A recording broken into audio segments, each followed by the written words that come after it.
మంత్రి గారి సన్నిహితులే తుపాకీ బట్టి బెదిరించారు. ముఖ్యమంత్రి గారు జపాన్ నుంచి ఫైలు ఆపించారు. ఒక మంత్రి గారు టెండర్లు వేయొద్దని మాకు హుకుం జారీ చేశారు. టెండర్ దక్కలేదని డిపార్ట్మెంట్నే మార్చివేసినారు. అంటే మొత్తంగా కూడా ఒక అరాచకం నెలకొన్నది రాష్ట్రంలో. ఇలా ఇంత జరుగుతూ ఉంటే బీజేపీ కేంద్ర ప్రభుత్వం ఎందుకు మౌనంగా ఉందో మాకైతే అర్థమవుతలేదు. ఇప్పుడు ముఖ్యమంత్రి ఆయనే, హోంమంత్రిగా ఆయనే ఉన్నారు. మరి ఇక్కడ విచారణ జరిగే అవకాశం లేదు. ముఖ్యమంత్రి తుపాకీ పంపిండని, ముఖ్యమంత్రి సన్నిహితులే తుపాకీ బట్టి బెదిరిస్తున్నారని, ముఖ్యమంత్రి గారే తన తమ్ముళ్ళ కోసం ఫైళ్లు ఆపారని, సహచర మంత్రే టెండర్లు వేయొద్దని హుకుం జారీ చేశారని చెప్తుంటే దీని మీద విచారణ జరగాలి కదా. నేను కేంద్ర మంత్రి కిషన్ రెడ్డి గారిని, సంజయ్ గారిని డిమాండ్ చేస్తూ ఉన్నా, మీది జాయింట్ వెంచర్ గవర్నమెంట్ కాకపోతే, మీ మధ్య బడే బాయ్ చోటే బాయ్ సంబంధం అనుబంధం లేకపోతే దీని మీద కేంద్ర ప్రభుత్వ సంస్థల చేత ఎంక్వైరీ చేయండి, లేదా ఒక ఇండిపెండెంట్ జ్యుడిషియల్ కమిషన్ పెట్టి నిజాలు బయటకు తీయాలని చెప్పి ఇవాళ కేంద్ర ప్రభుత్వాన్ని మేము డిమాండ్ చేస్తున్నాం. లేదనుకుంటే మీ మధ్య అక్రమ సంబంధం ఉన్నట్టే, లేదనుకుంటే మీరంతా కలిసిమెలిసి ఈ రాష్ట్రాన్ని ఇవాళ దివాలా తీస్తున్నారు, రాష్ట్రాన్ని దోచుకుంటున్నారని రాష్ట్ర ప్రజలు భావించాల్సి ఉంటుంది.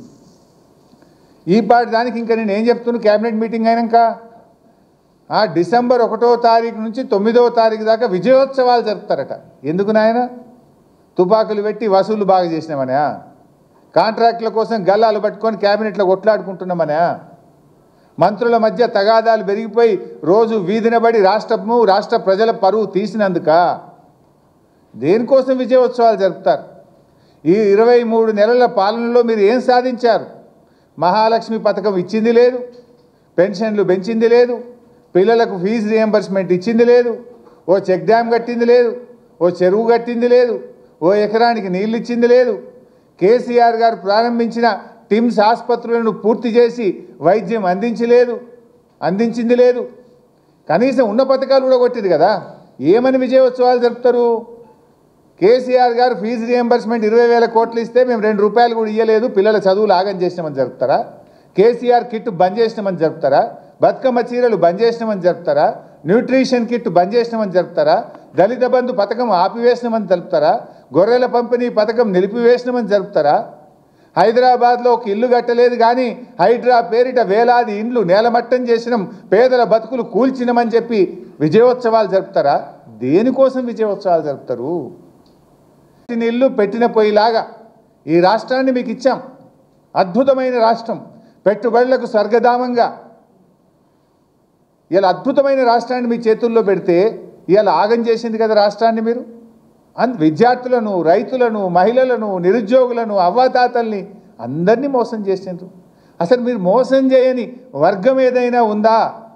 6 గ్యారంటీలకు దిక్కు లేదు, 420 హామీలకు ఊసే లేదు. ఇంకా విజయోత్సవాలు జరుపుతాము, మేమేందో సాధించినాము. ఏం సాధించిండ్రు? దేనికోసం? ఇలా 2 పంటలకు కేసీఆర్ ఉండగా బరాబర్ కరోనాలో కూడా రైతు భరోసా వచ్చింది. రేవంత్ రెడ్డి ప్రభుత్వం వచ్చినాక 2 పంటలకు రైతు భరోసా ఎగ్గొట్టిండ్రు. కౌలు రైతులకు రైతు భరోసా అని మోసం చేసిండ్రు. రైతు కూలీలకు ఆత్మీయ భరోసా అని చెప్పి పథకాన్ని ప్రారంభించినామని ఫుల్ పేజ్ యాడ్లు ఇచ్చిండ్రు. కానీ ఇవాళ రాష్ట్రం రైతు కూలీలకు రైతు భరోసా దక్కలేదు. చారణ మందికి రుణమాఫీ చేసి భారణ మందికి రుణమాఫీ ఎగ్గొట్టినందుకు ఉత్సవాలు జరుపుతారా? అన్ని పంటలకు బోనస్ అని సన్నవడ్లకు మాత్రమే పరిమితం